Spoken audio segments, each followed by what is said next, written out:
25 जुलाई 2017 को पद छोड़ने से एक दिन पहले तत्कालीन राष्ट्रपति प्रणब मुखर्जी को एक पत्र मिला जिसमें लिखा था, 3 साल पहले मैं एक बाहरी व्यक्ति के रूप में नई दिल्ली आया था। मेरे सामने काम बहुत बड़ा और चुनौतीपूर्ण था। इस समय में आप हमेशा मेरे लिए एक पिता और एक संरक्षक रहे। आपकी समझदारी, मार्गदर्शन और व्यक्तिगत गर्मजोशी ने मुझे अधिक आत्मविश्वास और शक्ति प्रदान की है। प्रणब दा को यह पत्र प्रधानमंत्री नरेंद्र मोदी ने लिखा था और मुखर्जी ने इसे एक संदेश के साथ ट्वीट पर पोस्ट किया कि यह पत्र मेरे दिल को छू गया है। 2014 के लोकसभा चुनाव में भारतीय जनता पार्टी की ऐतिहासिक जीत के बाद मोदी ने न केवल दिल्ली की राजनीति में एक बाहरी व्यक्ति होने की बात की, बल्कि यह भी बताया कि मुखर्जी के बौद्धिक कौशल ने उनकी सरकार की मदद की है। उन्होंने मुखर्जी के स्नेह देखभाल करने वाले पक्ष की भी जानकारी दी है, जो कि उनके स्वास्थ्य के बारे में भी जानकारी लेते रहते हैं।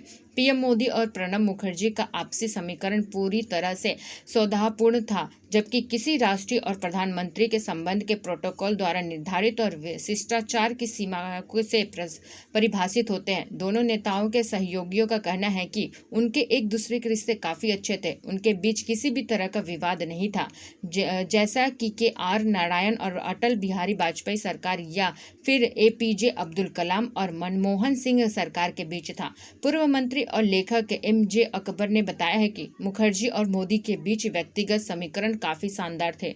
दोनों के मन में एक दूसरे के प्रति परस्पर सम्मान था।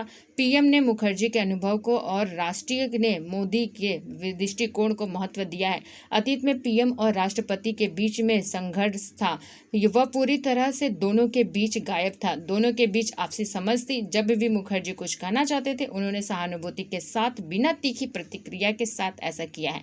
28 मई 2029 को दूसरी बार प्रधानमंत्री पद की शपथ लेने से 2 दिन पहले मोदी ने पूर्व राष्ट्रपति प्रणब मुखर्जी से उनके 10 राजाजी मार्ग स्थित आवास पर मुलाकात की और इसके बारे में ट्वीट किया है।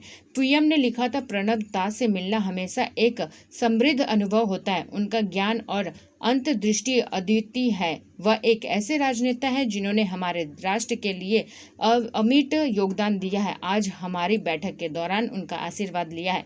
पीएम मोदी द्वारा ट्वीट के साथ शेयर की गई तस्वीरों में प्रणब मुखर्जी और मोदी को पारंपरिक भारतीय तरीके से मिठाई खिलाते हुए नजर आते थे, जबकि मुखर्जी की छवि एक कड़े लेवर वाले राजनेता के तौर पर रही थी।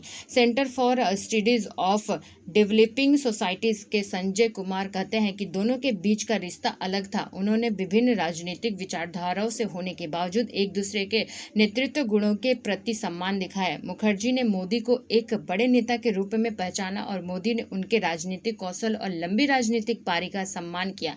मुखर्जी ने एक राजनेता की तरह काम किया और सरकार के साथ भी उसी तरह काम किया जैसा कि उन्होंने पिछले यूपीए के साथ किया था। वही अरुणाचल प्रदेश और उत्तराखंड के राष्ट्रपति शासन लगाने के लिए सिफारिशों पर राष्ट्रपति होते हुए मुखर्जी ने सहमति व्यक्त की थी। गुड्स एंड सर्विसेज टैक्स के लिए भी सरकार को उनकी मंजूरी मिली।